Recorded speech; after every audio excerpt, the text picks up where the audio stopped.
Students हम discuss करेंगे important news के बारे में और उससे रिलेटेड जो इन्फॉर्मेशन है हमारे यूपीएससी के एग्जाम के पर्सपेक्टिव से इम्पोर्टेंट, उसको हम यहाँ पे डिस्कस करेंगे। First news is regarding the Rajouri and Poonch का जो इंसिडेंट है उसके बारे में है। आप देखिए कि हमारे जो डिफेंस मिनिस्टर हैं वहाँ पे जो सिविलियंस का जो डेथ हुआ है उसकी फैमिलीज से मिले हैं। उनको प्रॉमिस किया गया है कि आने वाले समय में जो उनको जस्टिस है वो यहाँ पे प्रोवाइड किया जाएगा। फेयर वे में जो इंक्वायरी है उसको वहाँ पे कंडक्ट किया जाएगा। स्टूडेंट्स अगर हम इस राजौरी एंड पुंछ के इंसिडेंट के बारे में रीड करें तो आप देखिए कि राजौरी एंड पुंछ का जो एरिया है वहाँ पे इंडियन आर्मी के ऊपर बेसिकली एक अटैक हुआ। अटैक के बाद में कुछ पर्सन्स है जिनको कि यहाँ पे ओवरग्राउंड वर्कर्स के जो सस्पेक्ट के रूप में इंडियन आर्मी के द्वारा डिटेंड किया गया था और उनको वहाँ पे जो टॉर्चर के दौरान में उनका वहाँ पे डेथ हुआ है। कुछ सिविलियन कम्युनिटीज से रिगार्डिंग जो पर्सन हैं, अब वो पर्सन कौन थे? जो गुजर बकरवाल नाम का जो ट्राइब है जो आपको जम्मू एंड कश्मीर के अंदर देखने के लिए मिलता है, तो उस ट्राइब से रिलेटेड वो पर्सन है, उनको वहाँ पे डिटेंड है वो किया गया था इंडियन आर्मी के द्वारा। उसका एक वीडियो है, कुछ सेकंड्स का एक वीडियो है, वो भी सोशल मीडिया के ऊपर वायरल हुआ था, जिसके अंदर में ऑफिसर्स के द्वारा उसको टॉर्चर किया गया है कि उनको सस्पेक्ट था कि इनके द्वारा जो इन्फॉर्मेशन है वो प्रोवाइड की गई है यहाँ पे जो टेररिस्ट ऑर्गेनाइजेशंस हैं उनको, जिसके द्वारा इंडियन आर्मी के ऊपर जो अटैक है वो कैरी आउट किया गया, जिसमें कुछ सोल्जर्स है उसका भी वहाँ पे डेथ हुआ था। आप देखिए कि उस फेयर इंक्वायरी को कंडक्ट करने के रिगार्डिंग में जम्मू एंड कश्मीर पुलिस के द्वारा जो इन्वेस्टिगेशन है वो स्टार्ट किया गया था इंडियन आर्मी के द्वारा भी। आप देखिए कि जो ऑफिसर्स जो रिस्पॉन्सिबल हैं उस एक्ट के रिगार्डिंग में, उनको भी वहाँ पे जो सस्पेंड है अपना जो सर्विस है उससे रिमूव किया गया, जिससे कि वहाँ पे फेयर वे में जो इंक्वायरी है उसको कंडक्ट किया जा सके। स्टूडेंट्स अगर हम बात करें राजौरी एंड पुंछ का जो एरिया है उसके बारे में, तो आप देखिए कि हमारा जो नॉर्दर्न पार्ट है उसके अंदर आपको जो कश्मीर वैली है वो देखने के लिए मिलेगा। उसका जो सदर्न पार्ट है वहाँ पे जो जम्मू है, जो जम्मू का जो प्लेन्स का जो एरिया है वो सिचुएटेड है। तो स्टूडेंट जम्मू का ही जो नॉर्थ वेस्ट पार्ट है वहाँ पे आपको एक रियासी डिस्ट्रिक्ट है, जिसके बारे में हमने काफ़ी बार रीड किया था। फरवरी के समय भी वो न्यूज़ के अंदर था कि वहाँ पे जियोलॉजिकल सर्वे ऑफ इंडिया के द्वारा एक जो सर्वे कैरी आउट किया गया, जिसमें वहाँ पे लिथियम के जो डिपॉजिट्स हैं वो देखने के लिए मिले हैं। अब ये लिथियम के डिपॉजिट्स के बारे में आपको एक और जानकारी होनी चाहिए कि हमारा जो इलेक्ट्रिकल व्हीकल्स है उनके डेवलपमेंट के अंदर में एक इम्पोर्टेंट रोल प्ले करते हैं। जैसे कि आप देखिए कि चाइना के अंदर जो रेयर अर्थ मेटल्स हैं वो पाए जाते हैं, उसकी वजह से वहाँ पे जो इलेक्ट्रॉनिक जो इंडस्ट्री है उसका जो डेवलपमेंट है वो आपको देखने के लिए मिलेगा। तो रियासी डिस्ट्रिक्ट के ही पास में यहाँ पे जो राजौरी एंड पुंछ का जो एरिया है वो सिचुएटेड है। ये बेसिकली जम्मू डिवीजन का एक पार्ट है। तो student this is all the information related to the Rajouri and Poonch का जो इंसिडेंट है उसके बारे में है। क्या इंडियन आर्मी के ऑफिसर्स हैं उनको यहाँ पे कोई इम्यूनिटी होती है या उनके अगेंस्ट में जो केसेज हैं वो चलाए जा सकते हैं? आप देखिए कि स्टूडेंट 2021 के समय ऐसा ही एक इंसिडेंट मणिपुर के अंदर सामने आया था। मणिपुर के अंदर ऐसा एक इंसिडेंट सामने आया था जिसमें वहाँ पे भी armed force special power act है वो इस्टेब्लिशमेंट में है। उसके बाद में आर्मी के कुछ ऑफिसर्स के द्वारा अटैक किया गया सिविलियन कम्युनिटीज के ऊपर में। सस्पेक्शन ये सस्पेंड उनको बेसिकली इस टाइप का सस्पेक्ट था कि ये बेसिकली कुछ इंसर्जेंट ऑर्गेनाइजेशन से रिलेटेड जो पर्सनस हैं। तो ऐसे जो इंसिडेंट्स है जहाँ पे सिविलियंस के ऊपर अटैक किया गया है वो उनका कोई भी सिंपैथी किसी टेररिस्ट ऑर्गेनाइजेशंस के रिगार्डिंग में नहीं है। तो वहाँ पे जो आर्मी के जो ऑफिसर्स हैं जो रिस्पॉन्सिबल हैं उनके अगेंस्ट में जो केसेज हैं वो चलाए जाते हैं, काफ़ी बार चलाए गए हैं। जब भी ऐसे इंसिडेंट है वो सामने आए हैं, आर्मी का जो एट्रोसिटी है वो सामने आया है, तो उस समय में भी आप देखें कि बीपी जीवन कमेटी है, जीवन रेड्डी कमेटी है, वो इस्टेब्लिशमेंट में आया था, जिसके द्वारा armed force special power act का थ्रू जो प्रोविजन है उसको रिमूव करने के बारे में उसके द्वारा डिस्कस किया गया था। नेक्स्ट अगर हम बात करें हमारे जो मिनिस्टर ऑफ एक्सटर्नल अफेयर हैं एस जयशंकर सर, वो वहाँ पे विजिट के लिए गए थे रसिया के रिगार्डिंग में। तो वहाँ पे काफ़ी सारे ऐसे जो डिफरेंट डिफरेंट पॉइंट्स हैं उसके पर्सपेक्टिव से जो डिस्कशन है उसको कैरी आउट किया गया इनके द्वारा। आप देखिए कि जो सेंट पीटर्सबर्ग का जो एरिया है वहाँ पे भी वो विजिट के लिए गए। उसके अलावा इनके द्वारा जो मास्को का जो एरिया है जो कैपिटल है वहाँ पे भी वो गए थे, जिसमें उनके द्वारा पुतिन से जो मीटिंग है उनके द्वारा कैरी आउट किया गया। स्टूडेंट्स यहाँ पे हमने सेंट पीटर्सबर्ग के बारे में डिस्कस किया, तो आपको सेंट पीटर्सबर्ग के बारे में एक इन्फॉर्मेशन ये होनी चाहिए कि जब भी हम टाइगर के बारे में डिस्कस करते हैं, जब भी हम टाइगर के बारे में डिस्कस करते हैं तो 2010 के समय का एक डिक्लेरेशन है जिसको कि हम सेंट पीटर्सबर्ग डिक्लेरेशन के रूप से जानते हैं, जिसके अंदर प्रॉमिस किया गया था कि X2 यहाँ पे जो टाइगर की जो पॉपुलेशन है उसको डबल करना है 2022 तक। क्या इंडिया के अंदर जो टाइगर का जो पॉपुलेशन है वो इंक्रीज हुआ है? स्टूडेंट्स इंडिया के अंदर पॉपुलेशन है जो इंक्रीज हुआ है। जो टाइगर का एस्टिमेट कैरी आउट किया जाता है NTCA के द्वारा, नेशनल टाइगर कंजर्वेशन अथॉरिटी के द्वारा। सबसे ज़्यादा टाइगर्स कहाँ पे पाए जाते हैं स्टूडेंट? सबसे ज़्यादा आपको मध्य प्रदेश के अंदर देखने के लिए मिलेंगे। उसके बाद में आप देखिए कि कर्नाटका के अंदर में है, कर्नाटका के अंदर है। मध्य प्रदेश के अंदर अभी एक रिसेंटली वीरांगना दुर्गाबाई जो टाइगर रिजर्व है उसका भी जो नॉमिनेट किया गया है एक टाइगर रिजर्व के पर्सपेक्टिव से। और आप देखिए कि NTCA के द्वारा ये जो रिस्पॉन्सिबिलिटी है वो देखने के लिए मिलती है। किसी भी नए टाइगर रिजर्व का इस्टेब्लिशमेंट हो, टाइगर्स का जो पॉपुलेशन को एस्टिमेट करना हो, या उनका कोई कारण क्या है, डेथ की वजह से क्या रीजन है, उन सभी के बारे में। तो ये सेंट पीटर्सबर्ग विजिट के लिए गए थे हमारे जो मिनिस्टर ऑफ एक्सटर्नल अफेयर हैं। इसके अलावा वो रसिया के लिए, रसिया का जो कैपिटल है मॉस्को, वहाँ पे भी गए। उनके द्वारा बेसिकली कॉन्फिडेंट है कि जो एनुअल समिट्स हैं वो वापस से यहाँ पे स्टार्ट होंगी, क्योंकि आप देखिए कि लास्ट 2 ईयर्स से जो एनुअल समिट्स इंडिया और रसिया की जो हुआ करती थी वो यहाँ पे नहीं हो पाई हैं, स्किप कर दिया गया है पॉलिटिकल लीडर्स के द्वारा। क्योंकि रसिया यूक्रेन जो क्राइसिस है वो इस्टेब्लिश में एग्जिस्टेंस के अंदर में आया, उसके बाद में दोनों ही पॉलिटिकल लीडर्स के द्वारा इस मीटिंग को यहाँ पे स्किप किया गया। स्टूडेंट्स, कौन कौन से ऐसे पॉइंट्स हैं जिनके ऊपर डिस्कशन हुआ है? तो आप देखिए कि न्यूक्लियर पावर के बारे में कल हमने डिस्कस किया था। जो तमिलनाडु के अंदर कुडनकुलम नाम का जो न्यूक्लियर पावर प्लांट है उसको 2027 तक कंप्लीट कर लिया जाएगा सभी यूनिट्स को। एक यूनिट स्टिल वहाँ पे ऑपरेशन के अंदर है। तो न्यूक्लियर एनर्जी के पर्सपेक्टिव से, जो न्यूक्लियर एनर्जी है उसके पर्सपेक्टिव से वहाँ पे जो डिस्कशन है उसको कैरी आउट किया गया है। इसके अलावा स्टूडेंट्स, अगर हम बात करें और भी कोई पॉइंट्स के बारे में, तो आप देखिए कनेक्टिविटी के पर्सपेक्टिव से, जो कनेक्टिविटी का जो रीजन है उसके पर्सपेक्टिव से वहाँ पे जो डिस्कशन है उसको कैरी आउट किया गया। जैसे कि आप देखिए कनेक्टिविटी के अंदर में इंटरनेशनल जो नॉर्थ साउथ ट्रांसपोर्ट कॉरिडोर है उसके अंदर इंडिया जो ईरान का जो पोर्ट है उसके साथ में कनेक्ट करता है। और इसके बाद में ये जो कंप्लीट रीजन है जिसमें भी रसिया भी एक इम्पोर्टेंट रोल है वो प्ले करेगा international north south transport corridor के बारे में। इसके अलावा आप देखिए कि चेन्नई और व्लादिवोस्तोक का जो रीजन है, व्लादिवोस्तोक जो फार ईस्ट के अंदर सिचुएटेड है, तो चेन्नई और व्लादिवोस्तोक का जो रीजन है उसके साथ में भी इंडिया का कनेक्टिविटी है। तो आपको इन रीजन्स के बारे में पता होना चाहिए। चेन्नई और व्लादिवोस्तोक नाम का जो रीजन है जो बेसिकली फार ईस्ट के अंदर में है। इंडिया के द्वारा जो लाइन ऑफ क्रेडिट है वो भी प्रोवाइड किया गया था व्लादिवोस्तोक के रीजन के अंदर। जब माइनिंग का जो एक्टिविटी है वो कैरी आउट किया गया था रसिया के द्वारा 2019 और 20 का जो एरा है, समय है, उस समय में। नेक्स्ट अगर हम बात करें स्टूडेंट, पोलार नॉर्दर्न सी रूट भी है जो भी एक कनेक्टिविटी के रूप में एक इम्पोर्टेंट रोल प्ले करता है इंडिया और रसिया के पर्सपेक्टिव से। तो पोलार का नॉर्दर्न सी रूट है, पोलार का नॉर्दर्न सी रूट है वो भी आपको देखने के लिए मिलता है इंडिया और रसिया के पर्सपेक्टिव से। अगर हम बात करें स्टूडेंट ट्रेड के रिगार्डिंग में, तो आप देखिए कि ट्रेड के रिगार्डिंग में G7 कंट्रीज के द्वारा जो डायमंड है उसका जो बैन लगाया गया कि 1 कैरेट के अबाव अगर कोई डायमंड है तो उसका वो ट्रेड उनके द्वारा कैरी आउट नहीं किया जाएगा, क्योंकि डायमंड्स का जो ओरिजिन है वो रसिया से आपको देखने के लिए मिलता है। रसिया के अंदर वो कौन सी माइंस हैं जहाँ पे जो डायमंड है वो निकाला जाता है, उसके बारे में आप कमेंट सेक्शन के अंदर बताना। इंडिया के अंदर डायमंड कहाँ से निकलता है स्टूडेंट्स? पन्ना के अंदर में। इंडिया के अंदर में आपको पन्ना है जो मध्य प्रदेश के अंदर है। इसके अलावा अगर हम गोल्ड के बारे में बात करें तो कोलार है, जिसके रिगार्डिंग में आप देखिए एक मूवी भी आया था, कोलार गोल्ड फील्ड का, KGF नाम का एक मूवी है जो कुछ दिन पहले न्यूज़ के अंदर काफ़ी ज़्यादा पॉपुलर हुआ था ये मूवी उस समय में।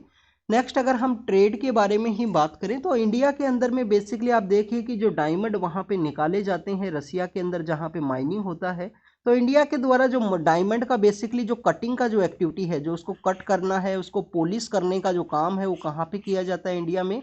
सूरत के अंदर में। सूरत के अंदर आपको जो डायमंड का जो इंडस्ट्री है वो काफ़ी ज़्यादा फेमस है कटिंग एंड पॉलिशिंग के पर्सपेक्टिव से। नेक्स्ट आप देखिए कि अगर हम ट्रेड के बारे में ही बात करें तो लास्ट 2 ईयर के अंदर में हमारा ऑयल एंड फर्टिलाइजर का जो ट्रेड है वो भी काफ़ी ज़्यादा इंक्रीज हुआ है। आने वाले समय में जो 50 बिलियन के आसपास जो ट्रेड है उसको अचीव किया जाएगा इंडिया एंड रसिया के पर्सपेक्टिव से एनुअल बेसिस के ऊपर में। यहाँ पे जो ट्रेड है वो काफ़ी ज़्यादा बैलेंस है इंडिया एंड रसिया का जो ट्रेड है। नेक्स्ट अगर हम बात करें स्टूडेंट्स, यहाँ पे हमने कनेक्टिविटी प्रोजेक्ट्स के बारे में डिस्कस किया। ट्रेड के ही बारे में एक फ्री ट्रेड एग्रीमेंट है उसके बारे में भी यहाँ पे जो डिस्कशन है उसको कैरी आउट किया गया है, जिसमें आप देखिए कि यूरेशियन इकोनॉमिक जो यूनियन है, यूरेशियन इकोनॉमिक जो यूनियन है और उसका और इंडिया का बेसिकली एक फ्री ट्रेड एग्रीमेंट है जिसको आने वाले समय में नेगोशिएट किया जाए जिससे कि वो एग्जिस्टेंस के अंदर में आए। तो this is all the information related to the India के जो एक्सटर्नल अफेयर मिनिस्टर हैं एस जयशंकर सर, जो रसिया की विजिट के लिए गए, और इन सब प्रोजेक्ट्स के बारे में हमने यहाँ पे डिस्कस किया। आप देखिए कि international north south transport corridor के बारे में आपको इन्फॉर्मेशन ये होनी चाहिए कि ये डायरेक्टली इंडिया को कनेक्ट नहीं करता है, बट इंडिया का जो पोर्ट है वो ईरान का जो अब्बास नाम का जो पोर्ट है उसके साथ में कनेक्ट करेगा, और उसके बाद में इन सब रीजन्स के साथ में सेंट्रल एशिया है, रसिया है, इसके साथ में जो कनेक्टिविटी है वो इस्टेब्लिश होती है।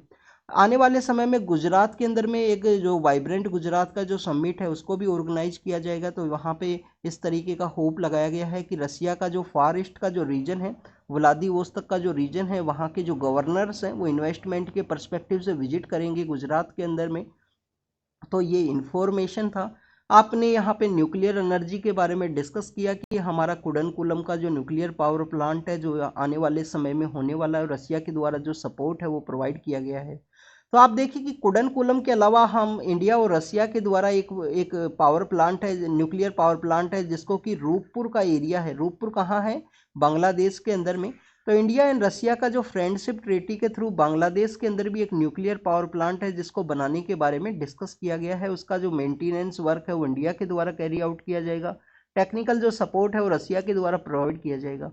आप देखिए कि 2019 का जो प्रीलिम्स का जो पेपर है, 2019 का जो प्रीलिम्स का जो पेपर है उसके अंदर एक क्वेश्चन पूछ लिया गया था कि कौन से कंट्री के साथ में फ्रेंडशिप जो न्यूक्लियर ट्रीटी है इस तरीके का जो साइन किया गया है इंडिया के साथ में, तो रसिया उसका बेसिकली एक आंसर था। नेक्स्ट अगर हमने यहाँ पे चेन्नई और व्लादिवोस्तोक के रीजन के बारे में डिस्कस किया, तो आप देखिए कि स्टूडेंट चेन्नई के अंदर ही अमोनिया जो गैस है उसका लीकेज हुआ है। एन्नोर का जो रीजन है वहाँ पे इस अमोनिया जो गैस है उसका लीकेज हुआ। और कल ही चेन्नई के अंदर जो IOCL नाम का जो हमारा एक महारत्न कंपनी है ऑयल के सेक्टर के रिगार्डिंग में, तो IOCL का भी एक जो ब्लास्ट है वो देखने के लिए मिला है चेन्नई के रीजन के अंदर में। आप देखिए कि वहाँ पे बॉयलर के अंदर एक ब्लास्ट हुआ। तो बेसिकली आपको एक तो यहाँ पे इन्फॉर्मेशन ये होनी चाहिए कि हमारे यहाँ पे इंडस्ट्रियल एरियाज के अंदर में जो ब्लास्ट है वो काफ़ी ज़्यादा इंक्रीज हुए हैं पिछले कुछ सालों से। अगर हम डिस्कस करें तो आप देखिए कि हमने रीड किया था अमेठी के पर्सपेक्टिव से। अमेठी या रायबरेली के अंदर में एक जगह है जहाँ पे बॉयलर के अंदर ब्लास्ट हुआ था 2020 के समय में। उसके बाद में एक हरियाणा के अंदर एक जगह है जहाँ पे भी बॉयलर के अंदर ब्लास्ट देखने के लिए मिला था। काफ़ी बार गैस का जो लीकेज है वो देखने के लिए मिलता है, तो यहाँ पे भी गैस का लीकेज हुआ। तो इंडस्ट्रियल जो ब्लास्ट हैं जो यहाँ पे इंक्रीज हुए हैं, वर्कर्स का जो सेफ वर्किंग पोजीशन है, सेफ वर्किंग जो कंडीशंस है उसके रिगार्डिंग में कंसर्न है, वो रेज करते हैं। इस तरीके के जो बॉयलर्स के अंदर में ब्लास्ट होता है, वर्किंग कंडीशंस के अंदर में जो ऐसे जो सिचुएशंस है वो क्रिएट होती हैं। नेक्स्ट अगर हम बात करें स्टूडेंट्स, यहाँ पे अमोनिया का लीकेज के बारे में डिस्कस किया गया है कि अमोनिया का जो लीकेज है वो बेसिकली यहाँ पे देखने के लिए मिला है चेन्नई के उस रीजन के अंदर में।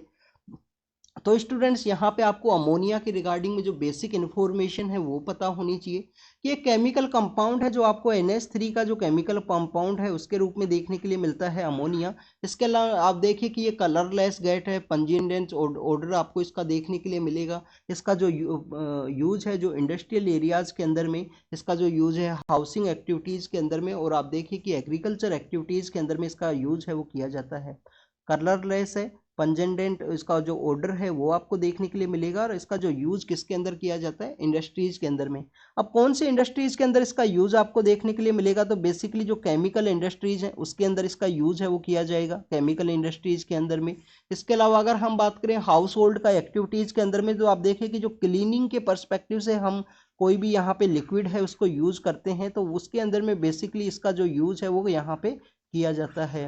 नेक्स्ट अगर हम बात करें स्टूडेंट्स यहाँ पे एग्रीकल्चर के बारे में, तो आप देखिए कि हमारे जो फर्टिलाइजर्स हैं, जो अमोनिया बेस्ड फर्टिलाइजर आपको देखने के लिए मिलेंगे। अब ये जो अटैक है वो कहाँ पे हुआ है? अटैक आपको देखने के लिए मिलेगा चेन्नई के पास में एक रीजन है एन्नोर का।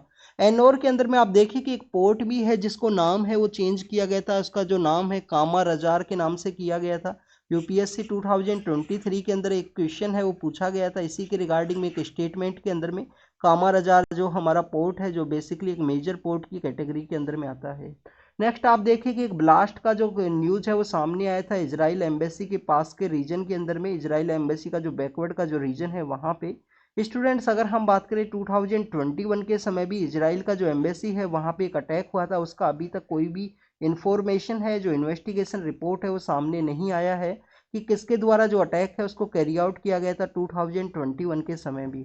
और अब आप देखिए कि वहाँ पे जो हमास का जो अटैक हुआ, हमास का जो अटैक एनकाउंटर अटैक इजराइल का जो है उसी के रिगार्डिंग में जो गाजा स्ट्रिप का जो वायलेंस है उसका रिगार्डिंग में यहाँ पे एक अटैक है उसको कैरी आउट किया गया है, जिसमें आप देखिए कि इजराइल की जो एम्बेसी है उसके द्वारा अपने जो पर्सनस है उनका ट्रैवल जो एडवाइजरी है वो भी इश्यू किया गया है कि इंडिया में अगर आप विजिट करो तो हो सकता है कि आपके ऊपर टारगेट कर दिया जाए, क्योंकि वहाँ पे जिस तरीके का हमास का जो अटैक हुआ और उसका काउंटर अटैक किया गया सिविलियंस का वहाँ पे डेथ हुआ है उसी के रिगार्डिंग में। तो एक ट्रैवल एडवाइजरी है वो वहाँ पे जारी किया गया है इजराइल का जो गवर्नमेंट है एम्बेसी है उसके द्वारा भी।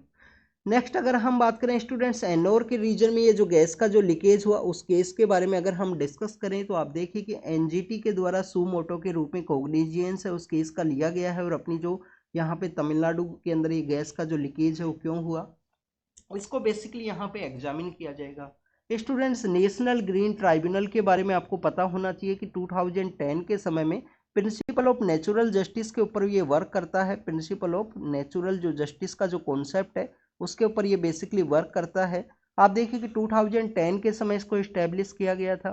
क्या इंडिया फर्स्ट ऐसा कंट्री है जिसके द्वारा यहाँ पे क्लाइमेट चेंज है, ग्रीन जो इश्यूज हैं हमारे क्लाइमेट के उनके रिगार्डिंग में यहाँ पे जो एक सेपरेट जो कोर्ट है वो इस्टेब्लिश किया गया? तो आपको पता होना चाहिए कि ऑस्ट्रेलिया है, न्यूजीलैंड है, ऐसे भी वो कंट्रीज हैं जहाँ पे आपको बेसिकली जो इन्वायरमेंट के पर्सपेक्टिव से जो सेपरेट आपको जो कोर्ट्स हैं वो देखने के लिए मिलते हैं। तो इंडिया के द्वारा भी नेशनल ग्रीन ट्राइब्यूनल है, इन्वायरमेंट के पर्सपेक्टिव से जो केसेज हैं उनको डील करने के लिए बनाया गया था। बट आपको एक इन्फॉर्मेशन यहाँ पे ये होनी चाहिए, यहाँ पे सुमोटो कोग्निजेंस है वो भी लिया जा सकता है एनजीटी के द्वारा, तो ये भी आपको पता होना चाहिए। इसी तरीके से क्वेश्चंस आपसे पूछे जाएंगे, क्वेश्चंस पूछ लिया जाएगा कि एनजीटी का जो इस्टेब्लिशमेंट है इंडिया का फर्स्ट इन्वायरमेंट कोर्ट है, वर्ल्ड के अंदर में किसी भी कंट्री के अंदर नहीं था, तो इसके बारे में आपको जानकारी होनी चाहिए। नहीं, ऑस्ट्रेलिया के अंदर ऑलरेडी हुआ करता था। नेक्स्ट आपको यहाँ पे ये जानकारी होनी चाहिए कि यहाँ पे सुमोटो क्या इनका द्वारा कोई कोग्निजेंस है वो लिया जा सकता है, तो स्टूडेंट्स लिया जा सकता है एनजीटी के द्वारा। क्या एनजीटी का कोई ऑर्डर है उसके अगेंस्ट में आप अपील कर सकते हो सुप्रीम कोर्ट के अंदर में? तो स्टूडेंट्स 90 डेज का आपको समय मिलता है, 90 डेज के अंदर में आप एक्टिविटी है उसको कैरी आउट कर सकते हो। एनजीटी कौन से प्रिंसिपल के ऊपर वर्क करता है? प्रिंसिपल ऑफ नेचुरल जस्टिस है उसके ऊपर उसके द्वारा जो एक्टिविटी है उसको कैरी आउट किया जाता है। क्या आईपीसी और सीआरपीसी को इसके द्वारा फॉलो किया जाता है? तो उसके बारे में भी आपको जानकारी होनी चाहिए। आईपीसी एंड सीआरपीसी को फॉलो नहीं करते हैं, प्रिंसिपल ऑफ नेचुरल जस्टिस के थ्रू इनके द्वारा जो एक्टिविटी है उसको कैरी आउट किया जाता है। कुछ दिन पहले हमने एक न्यूज़ को डिस्कस किया था कि क्या ट्राइब्यूनल्स के द्वारा गवर्नमेंट को सजेस्ट किया जा सकता है पॉलिसी मेकिंग के रिगार्डिंग में? तो आपको पता होना चाहिए कि ट्राइब्यूनल्स के द्वारा बेसिकली जो नई एक्टिविटी है जो इस तरीके से गवर्नमेंट को जो सजेशन है वो नहीं दिया जा सकता पॉलिसी फ्रेमिंग के रिगार्डिंग में, जो सुप्रीम कोर्ट के द्वारा जजमेंट दिया गया। इसके अलावा स्टूडेंट्स अगर हम बात करें, आपको 2 एक्ट्स के बारे में पता होना चाहिए कि हमारा जो वाइल्ड लाइफ प्रोटेक्शन एक्ट है 1972 का, उसका यहाँ पे जो इम्प्लीमेंटेशन है जो नहीं देखने के लिए मिलता है एनजीटी के द्वारा। NGT wild life protection act का जो डोमेन है उसको कवर नहीं करता है। इसके अलावा जो फॉरेस्ट राइट एक्ट है, फॉरेस्ट राइट एक्ट है 2006 के समय का, उसको भी कवर नहीं किया जाता है एनजीटी के द्वारा। तो ये आपको बेसिक इन्फॉर्मेशन है वो यहाँ पे होनी चाहिए। नेक्स्ट अगर हम बात करें यहाँ पे WHO के जो स्टैंडर्ड्स हैं उनके बारे में डिस्कस किया गया है। तो स्टूडेंट्स बेसिक जो यहाँ पे इंफॉर्मेशन है वो ये है कि आप देखिए कि इंडिया के अंदर में आपको काफ़ी सारे ऐसे केस देखने के लिए मिलते हैं, किसके? बेसिकली अंडर न्यूट्रिशन के जो केसेस हैं वो आपको अलार्मिंग सिचुएशन के अंदर देखने के लिए मिलते हैं इंडिया के अंदर में। तो बेसिकली अगर हम उनके डिटर्मिनेंट्स के बारे में बात करें कि यहाँ पे अंडर न्यूट्रिशन के जो केसेज है वो इंडिया के अंदर क्यों देखने के लिए मिलते हैं, तो आप देखिए अंडर न्यूट्रिशन के बारे में अगर हम बात करें तो अंडर न्यूट्रिशन के जो केस है वहाँ उसके बिहाइंड के रीजन ये हैं कि हमारे यहाँ पे जो डाइटरी जो प्रॉब्लम्स है, फूड का जो इंटेक है वो डिफरेंट है, हर एक एरिया का डिफरेंट है। डाइटरी जो हेल्थ है, सैनिटेशन है, पॉवर्टी है, ऐसे काफ़ी सारे रीजन्स है जिसकी वजह से आपको यहाँ पे इंडिया के अंदर जो चिल्ड्रंस के अंदर स्पेशली जो अंडर न्यूट्रिशन है जिसके जो हाई केसेज है वो देखने के लिए मिलते हैं। इसका मोर इम्पैक्ट क्या देखने के लिए मिलेगा? स्टंटिंग एंड वेस्टिंग है उसका मोर इम्पैक्ट देखने के लिए मिलता है। आप कोई भी हेल्थ का जो रिपोर्ट है उसको आप रीड करना कभी भी, आप देखिए कि इंडिया के अंदर एक ही कंसर्न बताया जाएगा कि सबसे ज़्यादा large number of childrens, large number तो इस वजह से भी है कि हमारा पॉपुलेशन काफ़ी अधिक है, तो पॉपुलेशन होने की वजह से जो चिल्ड्रंस का जो बर्थ है वो भी आपको हाई देखने के लिए मिलेगा। उसकी वजह से आप देखिए कि यहाँ पे जो large number of stunting and wasting के जो केस हैं वो देखने के लिए मिलते हैं।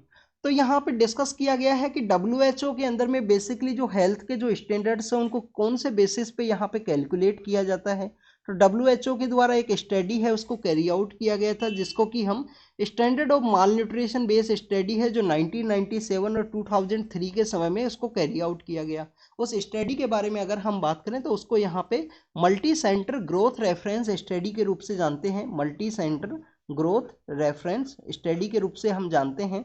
6 कंट्रीज के अंदर में इसको कैरी आउट किया गया था। 6 कंट्रीज में इसको कैरी आउट किया गया था।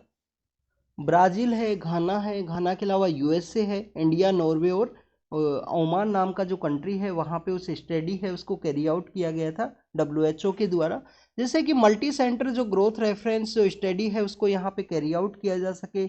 अलग अलग कंट्री के अंदर जो चिल्ड्रंस का जो ग्रोथ है, क्या ऐसी प्रॉब्लम्स है, माल न्यूट्रिशन का कोई प्रॉब्लम है, उन सबको वहाँ पे एनालाइज किया जा सके।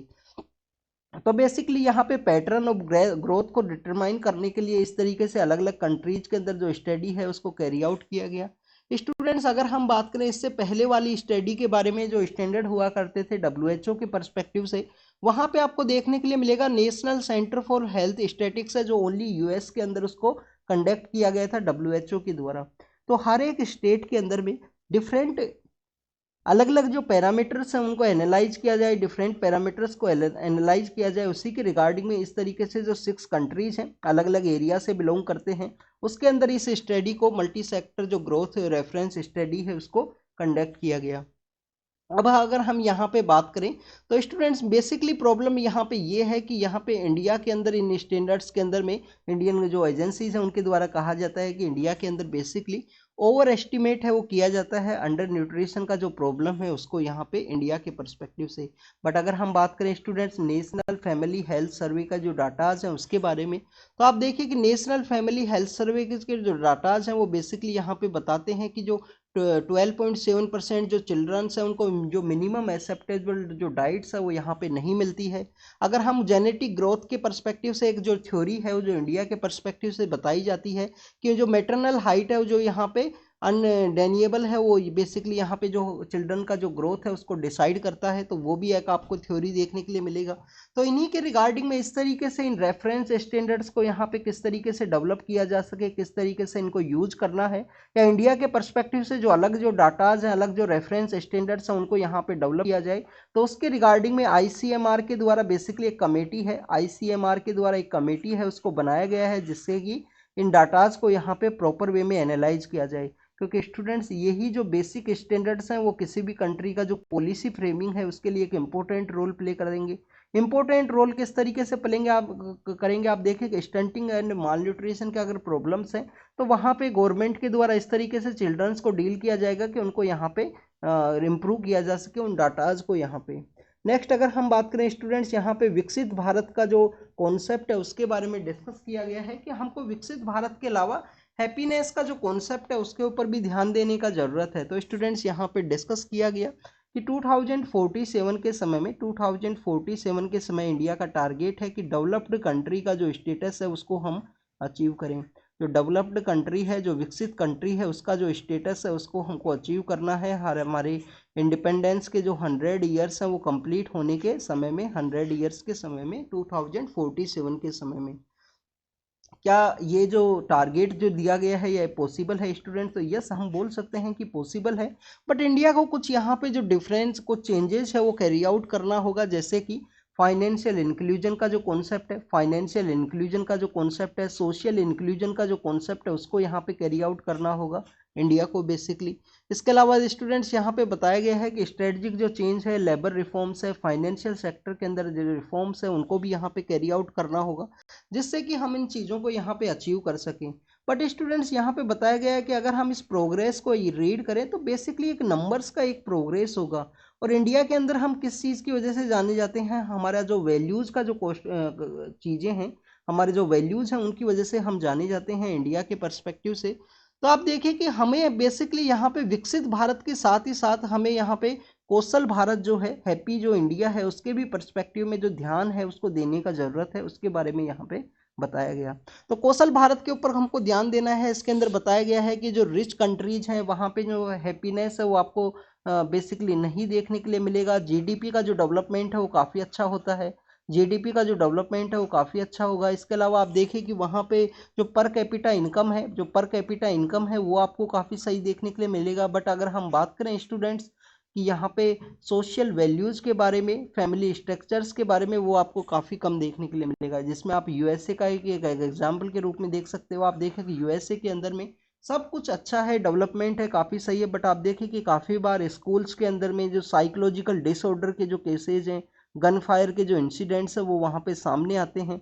तो उसी के रिगार्डिंग में डिस्कस किया गया है कि हमको यहाँ पे विकसित भारत के साथ ही जो कौशल भारत है, जो हैप्पी भारत है, उसके ऊपर भी ध्यान देने का ज़रूरत है। इसमें ये भी बताया गया है कि काफ़ी सारे ऐसे कंट्रीज हैं जिनके ऊपर प्रेजेंट समय में यहाँ पे हैप्पीनेस है, उसके ऊपर में काफ़ी ज़्यादा जो प्रेशराइज है वो किया गया है कि हमको हैप्पीनेस को अचीव करना है। इन्वायरमेंट का जो हैप्पीनेस हो सकता है, क्लाइमेट चेंज को डील करने के पर्सपेक्टिव से, ये जो सोशल वैल्यूज़ है उसको हमें प्रमोट करना है।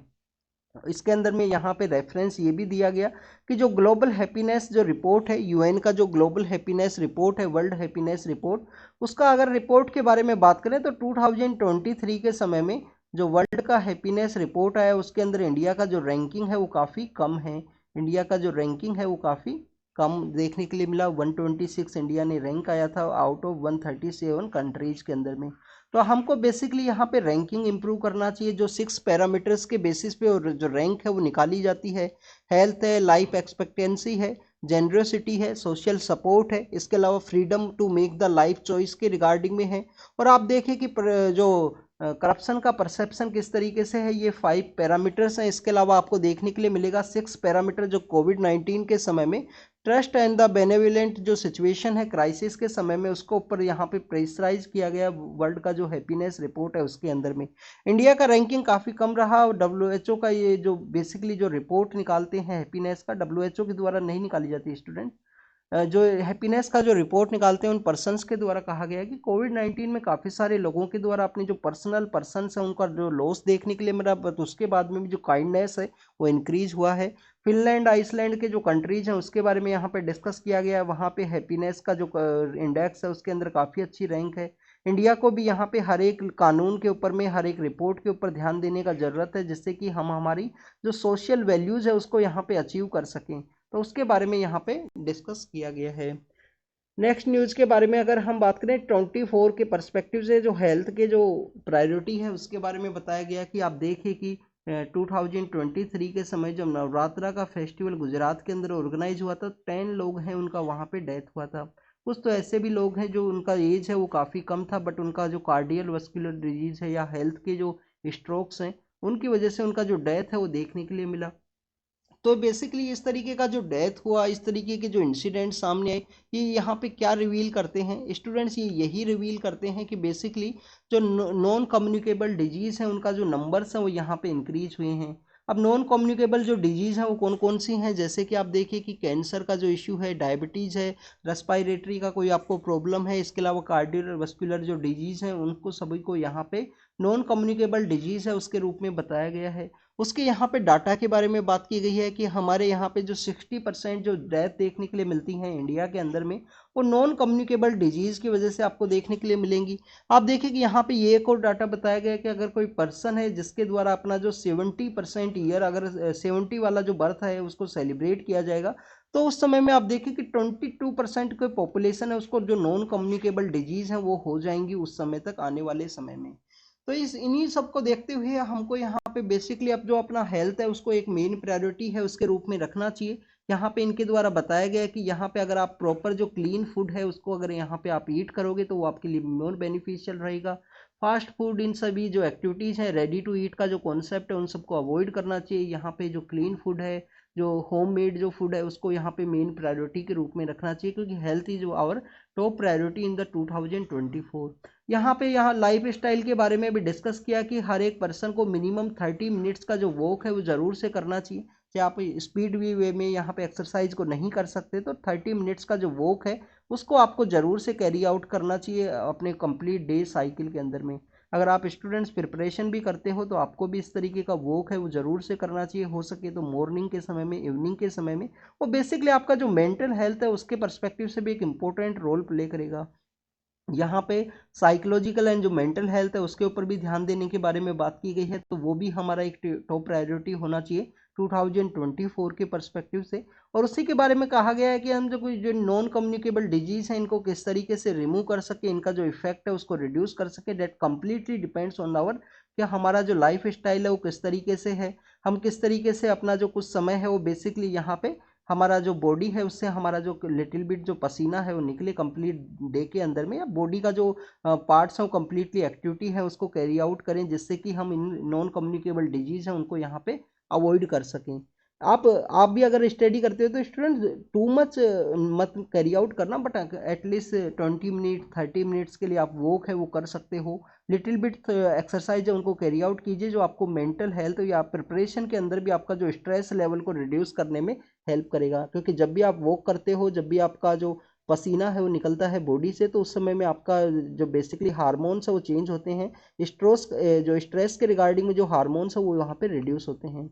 नेक्स्ट अगर हम बात करें पार्लियामेंट का जो डिस्टर्बेंस है उसके बारे में है, आप देखें कि हमारा जो डेमोक्रेसी है, हमारे जो कॉन्स्टिट्यूशन के फोर फादर्स थे उनके द्वारा बताया गया था कि discussion and deliberation main component है हमारे पार्लियामेंट का। हर एक बिल को यहाँ पे डिस्कशन एंड डेलिब्रेशन के थ्रू पास करना चाहिए। डिस्कशन एंड डेलिब्रेशन का जो प्रोसेस है उसके थ्रू कैरी आउट करने का जरूरत है।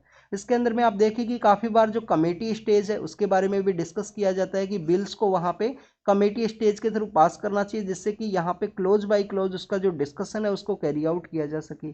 बट अगर हम बात करें पिछले कुछ दिनों के बारे में, तो आप देखें कि पिछले कुछ दिनों में आप देखें कि डेलिब्रेशन एंड डिस्कशन है वो कम्प्लीटली रिड्यूस हुआ है पार्लियामेंट के अंदर भी।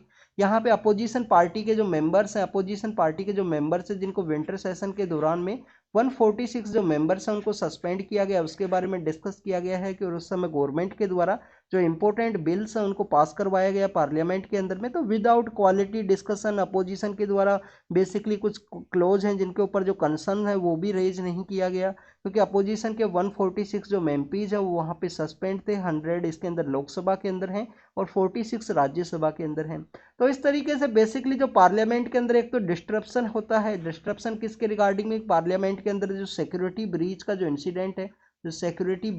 इंसिडेंट है, वो क्यों वहाँ पे हुआ, तो उसके बारे में वहाँ पे डिस्कस करना था। नेक्स्ट अगर हम बात करें डिस्ट्रप्शन को रोकना, यहाँ पे गवर्नमेंट का भी एक रेस्पॉन्सिबिलिटी है कि अपोजिशन को यहाँ पे जो कॉन्फिडेंस है उसमें लेके किसी भी तरीके का जो बिल है उसको पास करवाया जा सके, उसके अंदर एक क्वालिटी डिस्कशन हो, जो काफ़ी ज़्यादा इंपॉर्टेंट है। क्योंकि इंडिया में टू मच डाइवर्सिटी है, हर एक एरिया के जो डिफरेंट डिफरेंट पर्सनस है जो मेंबर ऑफ पार्लियामेंट बन के आते हैं, उनके द्वारा अपने एरिया के परस्पेक्टिव से जो इन्फॉर्मेशन है उसको बताया जा सके और जिससे बिल के अंदर कोई चेंज है वो लाया जा सके।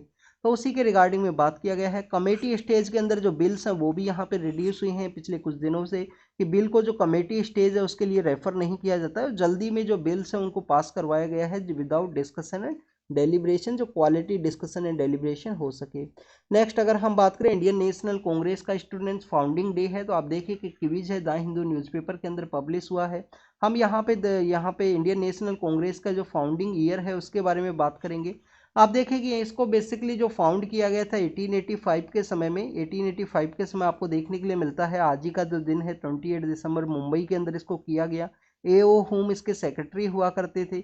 आपको यहाँ पे बेसिक आपके 2-3 होमवर्क आपको बताता हूँ मैं। होमवर्क ये है कि फर्स्ट जो कांग्रेस सेशन हुआ उसके जो प्रिसाइडिंग ऑफिसर वो कौन थे, क्या वोमेश चंद्र बनर्जी हैं, क्या वोमेश चंद्र जो बनर्जी हैं वो उसके फर्स्ट प्रिसाइडिंग ऑफिसर हुआ करते थे। इसके बारे में आप कमेंट सेक्शन के अंदर बताना। इसके अलावा आपको ये इन्फॉर्मेशन ये होनी चाहिए कि कौन कौन से ऐसे फॉरेनर्स हैं जिनके द्वारा कांग्रेस के जो सेशंस हैं उनको हेड किया गया है। कांग्रेस के जो सेशंस को हेड करने वाले जो फॉरेनर्स हैं उनके बारे में भी आपको इन्फॉर्मेशन होनी चाहिए, और कौन से सेशन के अंदर किया गया, इलाहाबाद, बॉम्बे, कौन कौन से जो सेशंस है उसमें किया है उसके बारे में आप बताना। नेक्स्ट अगर हम बात करें, आप देखिए कि कादम्बिनी गांगुली पहली महिला हैं जिसके द्वारा एड्रेस किया गया था कांग्रेस के सेशन को 1890 के समय में। बट अगर हम बात करें फर्स्ट महिला के द्वारा, फर्स्ट वुमेन के द्वारा जो कांग्रेस सेशन है जिसको बेसिकली प्रिसाइड किया गया है, तो वो आपको 1917 के समय में एनी बिसेंट के रूप में देखने के लिए मिलेगा। और इंडियन वुमेन के पर्सपेक्टिव से 1925 के समय में आपको जो सरोजनी नायडू हैं वो फर्स्ट इंडियन वुमेन हैं जिनके द्वारा कांग्रेस का जो सेशन है उसको प्रिसाइड किया गया था। कांग्रेस का जो सेशन है 1896 के समय कहाँ हुआ स्टूडेंट, कैलकाटा के अंदर में, जहाँ पे हमारा जो वंदे मातरम है उसको गाया गया था। और 1911 का सेशन है उसके अंदर में बेसिकली हमारा जो जनगण मन है, जो नेशनल एंथम बनता है, उसको वहाँ पे सिंग है वो किया गया था, संग किया गया था वहाँ 1911 के समय में।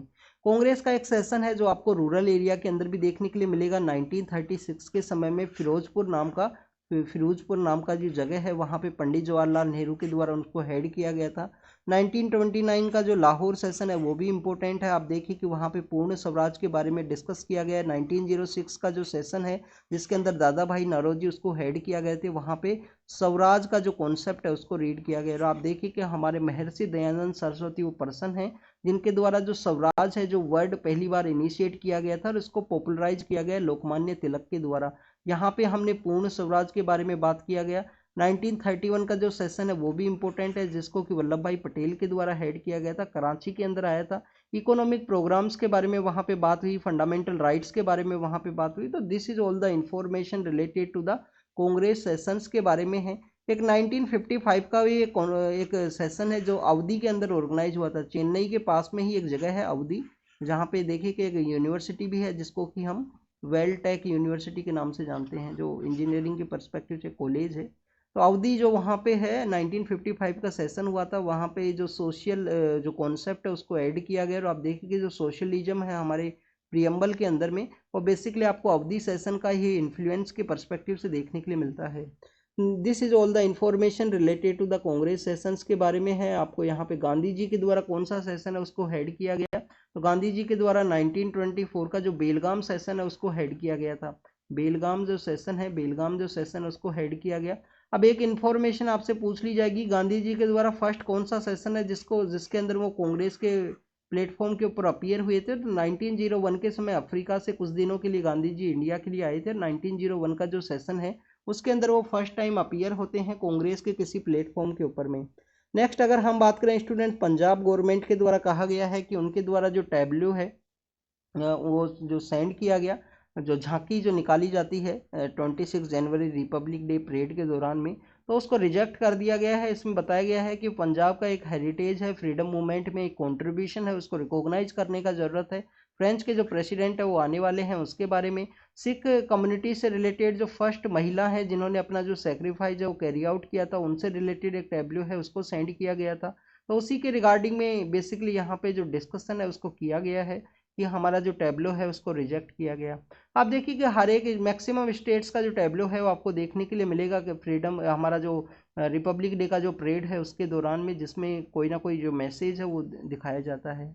पंजाब के वेस्ट बंगाल के अंदर में आप देखिए कि वहाँ पे जो फार्मर्स के द्वारा जो लोकल सीड है उसको बेसिकली प्रोटेक्ट किया गया है, और लोकल ही यहाँ पे आप ग्रो कीजिए, लोकल ही ईट कीजिए, ऐसा यहाँ पे बंगाल के जो फार्मर्स हैं उनके द्वारा कहा गया है। तो स्टूडेंट्स आपको इंटरनेशनल ईयर ऑफ मिलेट्स के बारे में भी पता होना चाहिए कि हमारी गवर्नमेंट के द्वारा 2023 को इंटरनेशनल ईयर ऑफ मिलेट्स के रूप में रिकॉग्नाइज किया था यूएन के पर्सपेक्टिव से, जिसमें मिलेट्स का जो इंपॉर्टेंस है उसके बारे में बताया गया।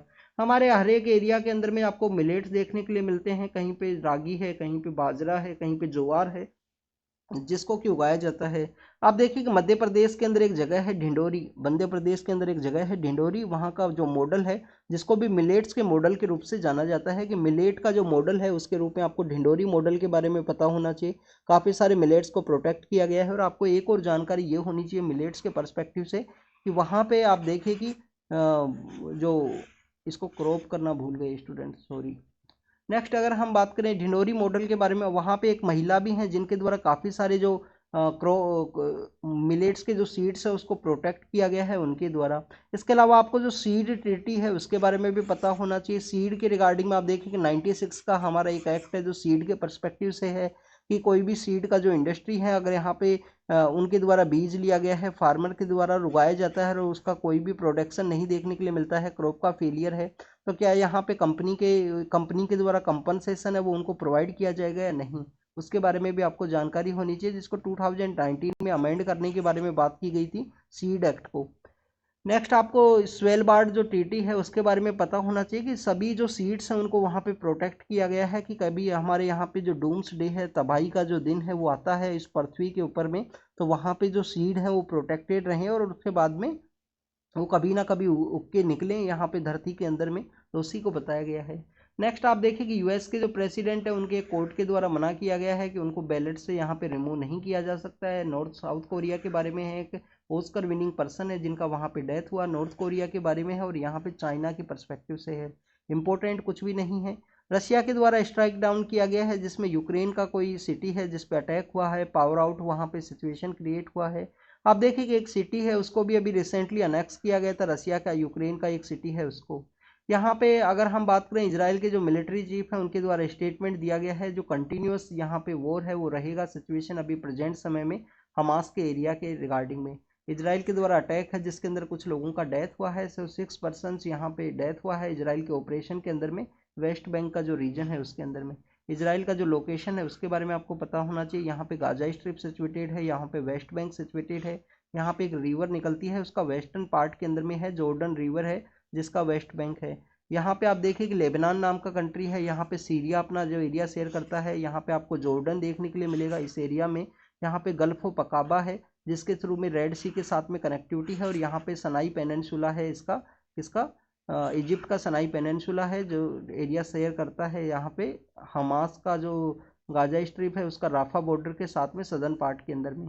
तो स्टूडेंट्स यहाँ पे this is all the information related to the Israel का कुछ लोकेशंस आपको पता होना चाहिए। यहाँ पे हैपा है, हैपा नाम का जो सिटी है जो कि India middle east Europe economic corridor का भी पार्ट रखा गया है। अडानी ग्रुप के द्वारा इस प्राइवेट पोर्ट को प्रेजेंट समय में इसको कंट्रोल किया गया है।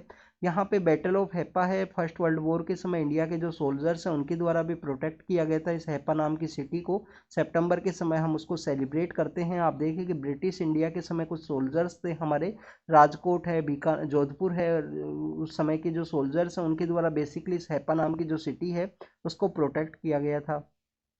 यहाँ पे मगरेव जो डेजर्ट है उसके बारे में भी आपको जानकारी होनी चाहिए। यहाँ पे एक बेसिकली वर्क भी है यहाँ पे इजराइल का कि इस गल्फ ऑफ अकाबा के थ्रू जो जॉर्डन का एरिया है वहाँ पे गल्फ ऑफ अकाबा है उसके थ्रू में कनेक्टिविटी है, और मगरेव डेजर्ट के थ्रू में यहाँ पे बेसिकली एक कैनाल है उसको बनाया जा सके जो कि मेडिटेरियन सी है उसके साथ में एरिया शेयर करे, और यहाँ पे जो ट्रेड है इजिप्ट का जो बेसिकली सुएज कैनाल का जो प्रोजेक्ट है उसको बाईपास किया जा सके, उसको यहाँ पे लिटिल बिट जो ट्रेड है उसको डाइवर्ट किया जा सके। तो this is all the information related two days newspaper जिसके बारे में हमने रीड एंड रिवाइज किया। आपको जो भी इन्फॉर्मेशन सही लगे उसको नोट डाउन कीजिए, रीड कीजिए, रिवाइज कीजिए। Thank you students, thank you very much.